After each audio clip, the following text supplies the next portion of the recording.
It happens every week. Cincinnati Police and Fire. An intrusion alarm at a school. Walnut Hills High School. Cincinnati police show up to investigate emergency alarms at Walnut Hills High, only to end up with a false alarm. It's happened for years, and police records show it's not slowing down. These aren't things you can ignore. These are important calls when they do come in. Right. They are, and they're very stressful calls for our officers because we have to be prepared for the worst. We met with the CPD chief last week to talk about the worst offenders and if the law needed to change. The law allows the city to charge fines for false alarm abusers, and those who don't pay the fines, the city ignores future alarm calls from them.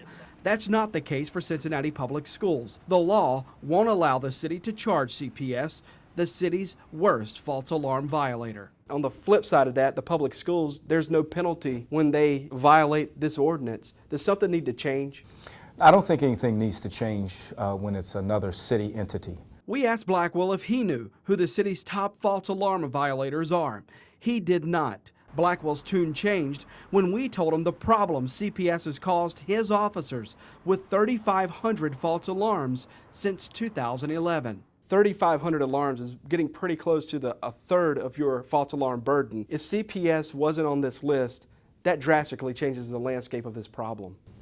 You're right. I didn't realize that they were that high on the list. That's a high number. It appears they're abusing the system. It appears maybe there's some purposeful abuse or some outdated technology in use. We believe that a partnership approach to this, rather than a fine approach, is the better way to go. CPS spokeswoman Janet Walsh says the district is working on the problem. Next year, Walsh says CPS is looking at single-door access to their buildings and training staff on alarms. Meanwhile, the city cannot hold CPS accountable. If the ordinance hasn't fixed the problem here at CPS, what has to happen? Well, again, we're working in partnership and actively at the moment to bring them down. Safe to say 25 to 50 alarms at one particular address in a year, that's got to be unacceptable. Absolutely.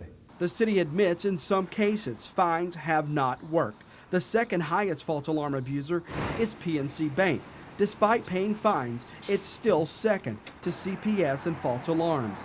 PNC is currently $700 delinquent in false alarm fines. The city spokesman says city council's coming down hard on abusers. Last year, council voted to yank alarm permits for owners who fail to pay their fines and for a school district that cannot get a handle on its problem. What has the city done to address both of these entities to say enough's enough? It's not a matter of chasing them around and finding them anymore. We've done what we can do with that. We're going to start turning the alarms off.